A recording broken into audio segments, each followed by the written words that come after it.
बिस्मिल्लाहिर्रहमानिर्रहीम। अस्सलाम वालेकुम स्टूडेंट्स, कैसे हैं आप सब लोग। मैं मोहम्मद फैज़ान मलिक, आप लोगों का chemistry teacher, FSc second year chemistry की क्लास में आप सब लोगों को वेलकम करता हूं। चैप्टर नंबर 7 के बारे में हम पढ़ रहे थे। चैप्टर नंबर 7 का नाम अब तक आप लोगों को याद हो जाना चाहिए, जितनी बार मैंने रिपीट किया है। ठीक है, मुझे लगता है कि आप लोगों ने अगर गौर से सुना तो कभी भी नहीं भूलेगा आप लोगों को। क्या नाम है इसका? Fundamental principles of organic chemistry. ठीक है, तो fundamental principles of organic chemistry का हम सेकंड लास्ट टॉपिक पढ़ रहे थे, जिसका नाम क्या था? Hybridization and shapes of atomic orbitals. ठीक है, कि हाइब्रिडाइजेशन के बाद एटॉमिक ऑर्बिटल्स की शेप्स क्या रह जाती है। ठीक है, इसके बारे में आप लोग ब्रीफली पढ़ चुके हैं, फर्स्ट ईयर में भी आप लोगों ने पढ़ा था, आप फिर दोबारा से पढ़ रहे हैं। तो हम टाइप्स ऑफ हाइब्रिडाइजेशन के बारे में पढ़ रहे थे। हमारा जो टॉपिक क्या था? Types of hybridization. ठीक है, आखिरी टाइप रह गई थी। वैसे तो हाइब्रिडाइजेशन की बहुत सारी टाइप्स हैं, मैंने फर्स्ट लेक्चर के अंदर आप लोगों को बताई थी कौन कौन सी टाइप्स हैं। सेकंड लेक्चर के अंदर भी उनका थोड़ा सा जिक्र हुआ था। ठीक है, लेकिन मैंने ये कहा था कि आप लोगों के कोर्स में सिर्फ 3 टाइप्स हैं हाइब्रिडाइजेशन की, जो आप लोगों ने डिटेल से पढ़नी है। एक sp3, एक sp2 और एक sp। sp3 और sp2 हाइब्रिडाइजेशन आप लोग पढ़ चुके हैं।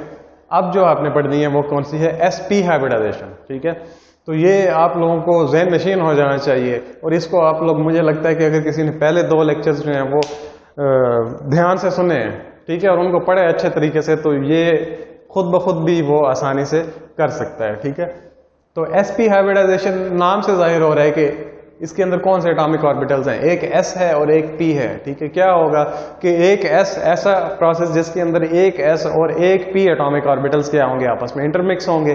ठीक है, s की शेप डिफरेंट होगी, p की शेप डिफरेंट होगी, s की एनर्जी डिफरेंट होगी, p की एनर्जी भी डिफरेंट होगी। ये क्या करेंगे? आपस में इंटरमिक्स होंगे। इंटरमिक्स होने के बाद 2 new sets of equivalent hybrid atomic orbitals जो हैं वो वजूद में आएंगे, जिनकी एनर्जी भी सेम होगी और जिनकी शेप भी क्या होगी? सेम होगी। ठीक है, तो बिल्कुल ऐसी ही बात बिल्कुल हमने यहां पर लिखी है एक्सप्लेन करने के लिए। द मिक्सिंग ऑफ 1s, ठीक है, एक s मिक्स होगा एंड 1 p ऑर्बिटल्स, और एक p ऑर्बिटल क्या होगा? आपस में मिक्स होगा to give 2 equivalent hybrid orbitals. और क्या देंगे? 2, यानी 2 atomic orbitals different energy different shape के क्या हो रहे हैं? आपस में मिक्स हो रहे हैं, और 2 ही न्यू इक्विवेलेंट हाइब्रिड ऑर्बिटल्स जो हैं वो वजूद में आ रहे हैं। ठीक है, इस प्रोसेस को क्या कहेंगे आप लोग? sp hybridization. ठीक है, तो कितने हाइब्रिड एटॉमिक ऑर्बिटल्स बने? 2।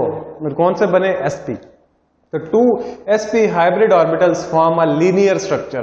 तो ये हाइब्रिड ऑर्बिटल्स क्या बनाते हैं? एक लीनियर स्ट्रक्चर। 2 हाइब्रिड ऑर्बिटल्स हैं, इस तरह से आपस में क्या हो जाएंगे? अटैच हो जाएंगे। तो ये स्ट्रक्चर क्या बन गया? एक लीनियर स्ट्रक्चर। अभी हम स्ट्रक्चर भी देखेंगे किस तरह का होता है। तो 2 sp हाइब्रिड ऑर्बिटल्स क्या बनाएंगे? एक linear structure with mutual bond angles of 180 degree Celsius, जिनका आपस का बॉन्ड एंगल कितना होगा? 180 डिग्री। ठीक है, कितना बॉन्ड एंगल होगा? 180 डिग्री का। ठीक है, hence it is also called diagonal hybridization. इसको डायगोनल हाइब्रिडाइजेशन, 2 सिरों वाली, 2 सिरों वाली, 2 सिर होंगे। ठीक है, 2 सिरों वाली हाइब्रिडाइजेशन भी कहेंगे। ठीक है, और ये जो 2 हाइब्रिड एटॉमिक ऑर्बिटल्स वजूद में आएंगे, इनको आप डीजेनरेट ऑर्बिटल्स भी कहते हैं। ठीक है, डीजेनरेट ऑर्बिटल्स अगेन मैं बता रहा हूं कौन से हाइब्रिड ऑर्बिटल्स होते हैं जिनकी एनर्जी क्या होती है? एक ही जैसी होती है, शेप क्या होती है? एक ही जैसी होती है। ठीक है, इसकी डायग्राम की तरफ चलते हैं। ये डायग्राम पहले भी 2 लेक्चर्स के अंदर आप लोग बहुत बार पढ़ चुके हैं कि एक s है, ठीक है, एक p है। ठीक है, sp हाइब्रिडाइजेशन है तो जाहिर है एक s होगा और एक p होगा। 2 एटॉमिक ऑर्बिटल्स आपस में वजूद में आएंगे और 2 नए हाइब्रिड ऑर्बिटल्स जो हैं वो बनेंगे। एक s और एक px, py pz unhybrid state में रह जाएंगे, और एक px जो है वो सिर्फ हाइब्रिडाइजेशन करेगा। ठीक है, एक s और px आपस में क्या करेंगे? इंटरमिक्स होंगे, और 2 न्यू 2 sp हाइब्रिड ऑर्बिटल्स जो हैं वजूद में आएंगे, जिनकी ज्योमेट्री क्या होगी? बिल्कुल लीनियर होगी। लीनियर ज्योमेट्री, इसके 2 किनारे हैं, डायगोनल स्ट्रक्चर भी कहते हैं। लीनियर ज्योमेट्री होगी, इनके दरमियान का जो बॉन्ड एंगल होगा वो कितना होगा? 180 डिग्रीज। ठीक है, कितना होगा? 180 डिग्रीज। ठीक है, अब ऐसे कौन से कंपाउंड, ऐसे कौन से मॉलिक्यूल्स हैं जो sp हाइब्रिडाइजेशन को शो करते हैं? तो ये आपके पास एग्जाम्पल है CH ट्रिपल बॉन्ड CH। ठीक है, इसको क्या कहते हैं आप लोग? इथाइन। 2 कार्बन हैं, ट्रिपल बॉन्ड है, अल्काइन फैमिली से ये क्या करता है? बिलोंग करता है। इसका नाम क्या हो जाएगा? इथाइन। ठीक है, इथाइन। C2H2 भी कहते हैं, ये इसका थोड़ा सा ओपन फार्मूला हमने लिख दिया। इन C2H2, सॉरी यहां पर C2H2, ठीक है, C2H2 में कार्बन शोज sp हाइब्रिडाइजेशन। ठीक है, C2H2 में कार्बन जो है कौन सी हाइब्रिडाइजेशन शो करता है? sp हाइब्रिडाइजेशन, ठीक है। इसका आगे इलेक्ट्रॉनिक कॉन्फ़िगरेशन देखें, बिल्कुल वैसे ही है जैसे आप लोगों ने पिछले दो sp3 और sp हाइब्रिडाइजेशन के अंदर देखी थी। ग्राउंड स्टेट के अंदर कार्बन जो है इसके 6 कार्बन होते हैं, 6 इलेक्ट्रॉन्स होते हैं, एक दो 1s में आ गए, दो 2s में आ गए और एक 2px 2py में आ गया। यहाँ पर ग्राउंड स्टेट के अंदर कार्बन जो है डाईवेलेंट है, तो इसको क्या करना है, हमने टेट्रावेलेंट बनाना है। टेट्रावेलेंसी कब शो करेगा, जब ये एक्साइटेड स्टेट में आएगा। एक्साइटेड स्टेट में आने के बाद यहाँ से 2s से एक इलेक्ट्रॉन क्या करेगा, एनर्जी लेके 2pz के अंदर शिफ्ट हो जाएगा। तो यहाँ से 2s से एक इलेक्ट्रॉन गायब हो गया, कहाँ पर शिफ्ट हो गया, 2pz के अंदर। कहाँ आ गया, 2pz के अंदर, ठीक है। ये कार्बन 6 है एक्साइटेड स्टेट में। अब हाइब्रिड स्टेट के अंदर क्या होगा, हाइब्रिडाइज स्टेट में ये एक s और एक px, ठीक है। एक s और एक s एक p मिलना है तो s और px आपस में मिक्स हो जाएंगे, 2py 2pz अनहाइब्रिड स्टेट में रह जाएंगे। तो s और p आपस में मिले, 1s उसी तरह से रह गया। दो new sets of hybrid orbitals वजूद में आ गए, sp यहाँ भी sp, 2py अनहाइब्रिड, यहाँ पर 2pz अनहाइब्रिड स्टेट के अंदर रह जाएगा। तो यहाँ पर आप लोगों को इलेक्ट्रॉनिक कॉन्फ़िगरेशन समझ आ गई। अब इथाइन की हम थोड़ी सी स्ट्रक्चर की तरफ चलते हैं कि किस तरह से होगा। इसको आप लोगों ने ज़हन में रखना है। एक ये कार्बन है, इसी तरह की दूसरी कार्बन, दो कार्बन हमने यहाँ पर रखी। एक ये sp हाइब्रिड ऑर्बिटल है इस कार्बन का, एक ये sp हाइब्रिड ऑर्बिटल है इस कार्बन का। दोनों क्या है, हाफ फिल्ड है, पार्शली फिल्ड है। एक ये sp हाइब्रिड ऑर्बिटल इस कार्बन का और एक ये sp हाइब्रिड ऑर्बिटल इस कार्बन का, ठीक है। इसी तरह से एक ये जो डंबल शेप्ड है ये py है इस कार्बन का, और ये डंबल शेप जो है ये क्या हो जाएगा, pz इस कार्बन का। एज इट इज इस कार्बन के लिए 2py ये होगा और ये क्या हो जाएगा, 2pz, ठीक है। इन दोनों के अंदर भी क्या है, एक एक इलेक्ट्रॉन, मींस के ये क्या है, पार्शली फिल्ड है, ठीक है।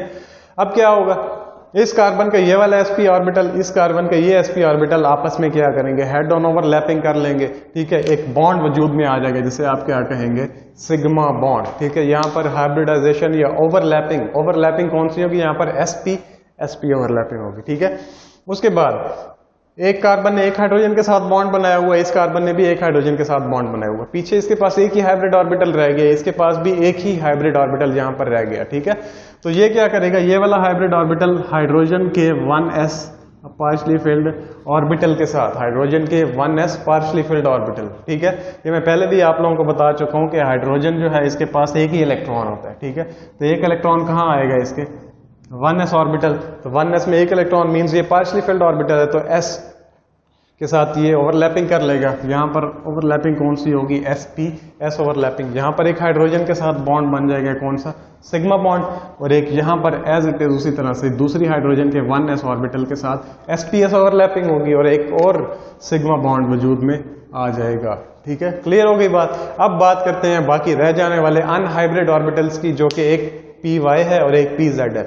वहां पर भी py और pz। अब चूंकि ये py इस तरह से है और ये py इस तरह से है, तो ये हेड ऑन ओवरलैपिंग नहीं कर सकते। ये कैसे करेंगे, साइडवेज ओवरलैपिंग करेंगे। py यहां से इसके साथ ओवरलैपिंग करेगा और ये py यूं ओवरलैपिंग कर लेगा।